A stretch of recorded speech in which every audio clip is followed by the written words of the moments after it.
Сейчас я покажу. Today, I'm going to show a few unconventional uses of a stun gun.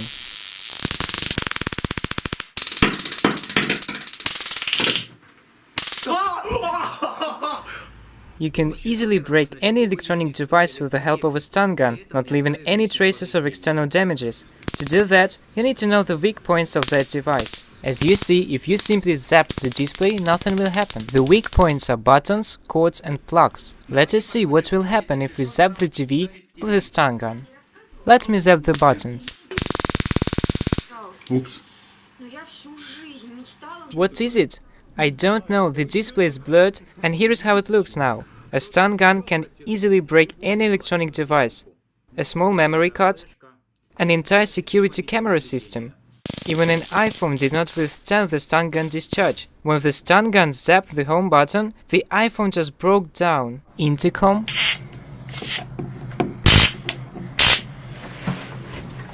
I think it is widely known that stun guns scare away dangerous dogs as well.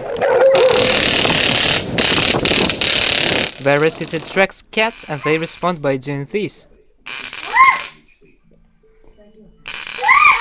Cats, tell us, why are you so attracted to firing stun guns, and why do you show your tongues? Also, you can uncurl hedgehogs with stun guns. Hands off the hedgehog!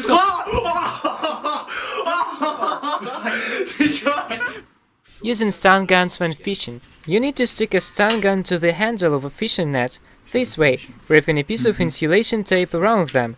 You need to connect a wire to the farthest electrode and ground it. Having submerged the fishing net into water, you can start fishing. Instead of scaring fish away, such a fishing net attracts them.